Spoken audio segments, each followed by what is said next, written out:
इधर मान लेते एक्स एक्सिस है, इधर वाई एक्सिस और इधर जेड एक्सिस, और ये वेक्टर ऐसा वेक्टर होगा इधर ऐसा, जो कि एक्स एक्सिस से अल्फा एंगल बना रहा है, वाई से बीटा और जेड से गामा ये बना रहा है एंगल ऐसा। तो इसका एक्स कंपोनेंट इधर आ जाएगा, ये हो जाएगा ए कॉस अल्फा, इसका वाई कंपोनेंट हो जाएगा ए कॉस बीटा, और इसका जेड कंपोनेंट हो जाएगा ए कॉस गामा।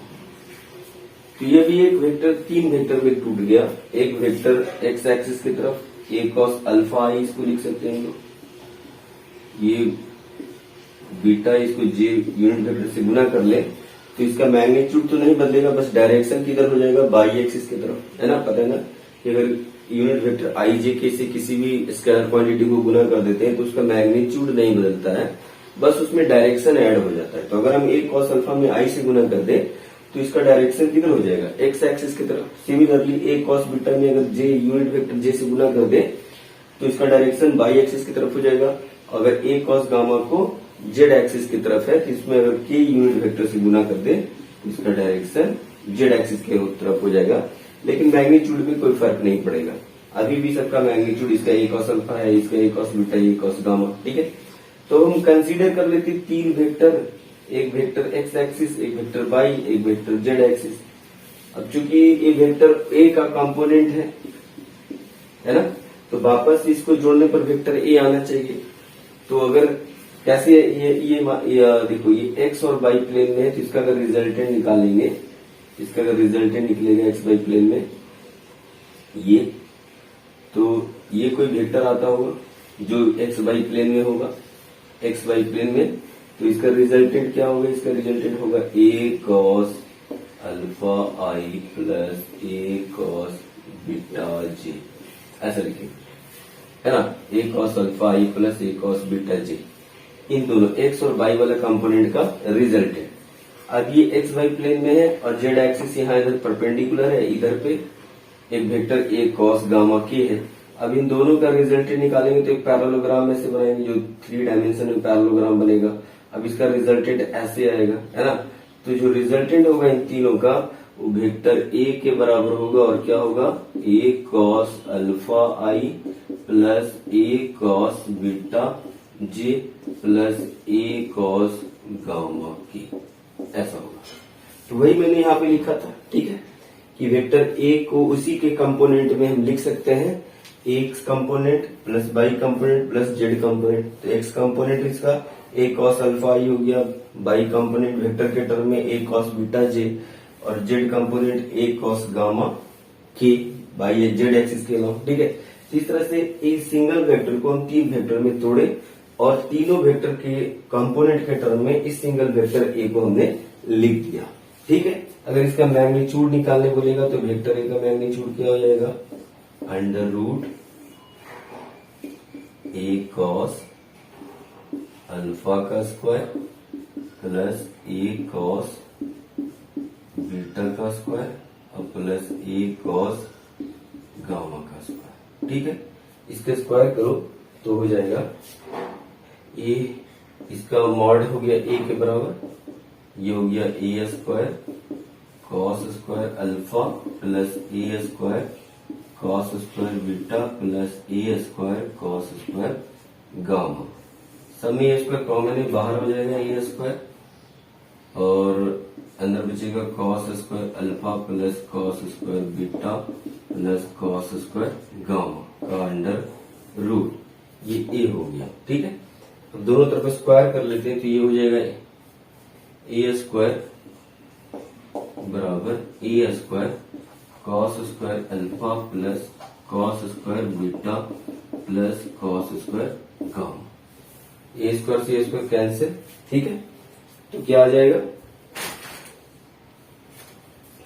तो यहां पर आ जाएगा cos square alpha plus cos square beta plus cos square gamma बराबर 1। तो ये रिजल्ट याद रखना पड़ेगा, ये कॉस अल्फा क्या है? Direction cosine of vector A along with X axis. यहाँ cos alpha cos beta cos gamma,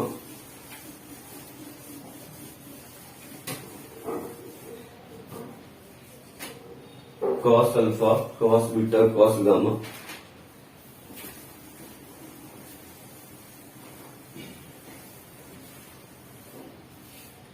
cos alpha को बोलते हैं direction cosine of vector A with X axis. और कॉस अल्फा होता क्या है? तो कॉस अल्फा होता है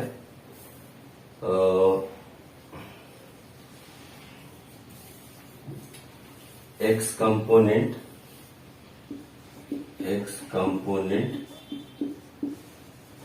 अपॉन वेक्टर ए का मैग्नीट्यूड, ये होता है।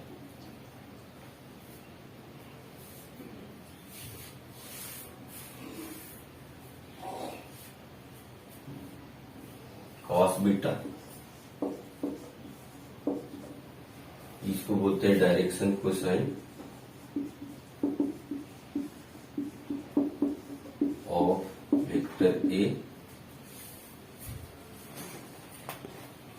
Vector A with Y axis, और ये होता है वाई कंपोनेंट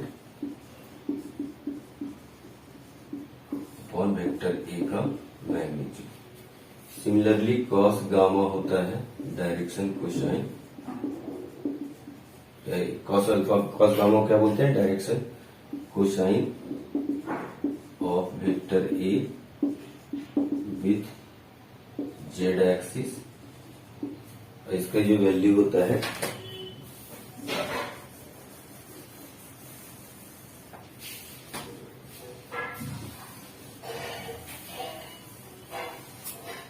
ये होता है Z component upon vector A का मैग्नीट्यूड। तो cos alpha cos beta cos gamma इसको हम बोलते हैं डायरेक्शन कोसाइन, जो वेक्टर ए के साथ वेक्टर ए का डायरेक्शन कोसाइन होगा एक्स एक्सिस के साथ, cos beta direction cosine of vector A with Y axis, cos gamma direction cosine of a vector A with Z axis. और ये क्या होगा? Cos alpha X component by magnitude of A, cos beta Y component by magnitude of A, और cos gamma Z component magnitude of A. ठीक है, तो यानी बच्चों हम किसी 3 डायमेंशनल वेक्टर को उसके 3 कंपोनेंट में लिख सकते हैं।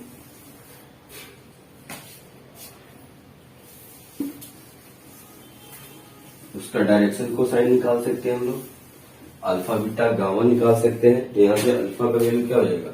यहाँ से अल्फा का वैल्यू हो जाएगा cos inverse X component upon mod A. इसी तरह से बीटा निकाल सकते हैं cos inverse Y component mod A, और जेड हो जाएगा cos inverse Z component mod ए।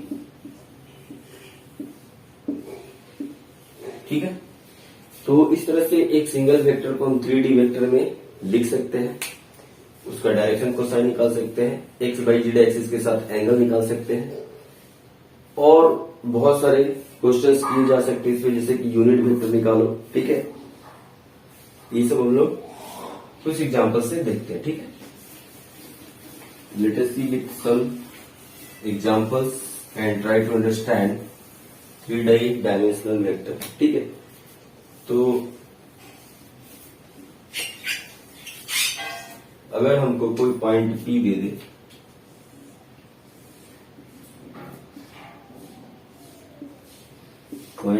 दे, और बोली इसका कोऑर्डिनेट 2, 3, 6 है, 2, 3, 6 है, तो इसका बताओ वेक्टर क्या है? ये 3 डायमेंशनल वेक्टर है क्या, तो हम इसको जोड़ देंगे, ओपी हो जाएगा। ओपी मेरा 3 डायमेंशनल वेक्टर होगा, ओपी वेक्टर।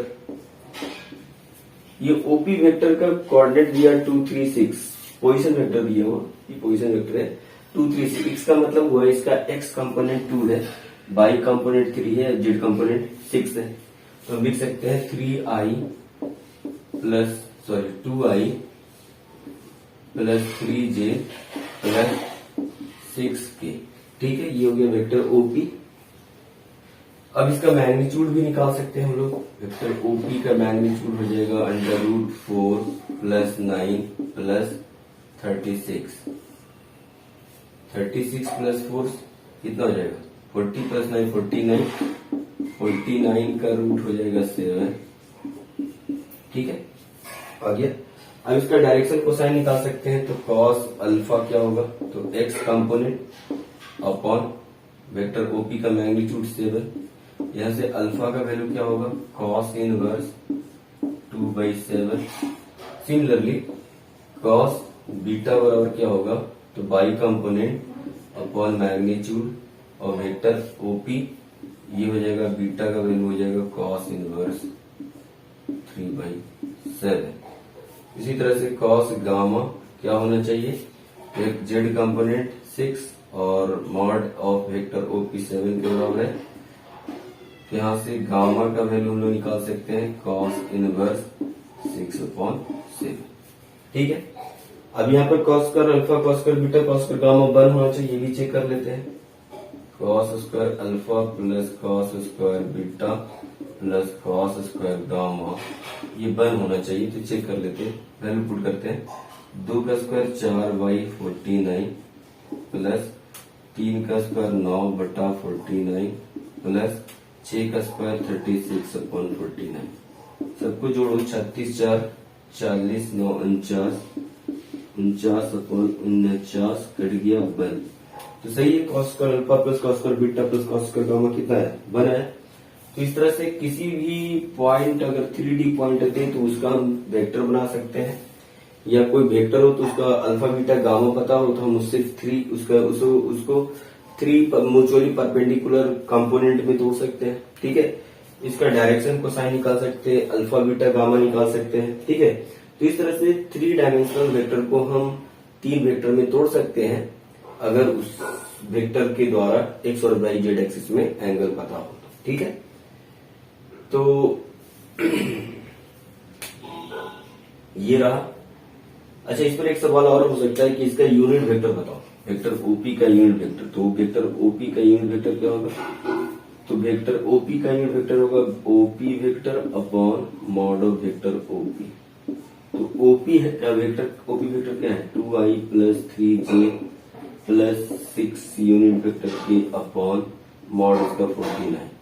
तो ये इसका यूनिट वेक्टर हो जाएगा। ठीक है, कभी आपको दे सकता है 2 3 डायमेंशनल वेक्टर को जोड़ो, उसका डायरेक्शन को साइन निकालो और उसका यूनिट वेक्टर निकालो। ठीक है, तो ये भी हम लोग कर सकते हैं। एक एग्जांपल और लेते हैं हम लोग।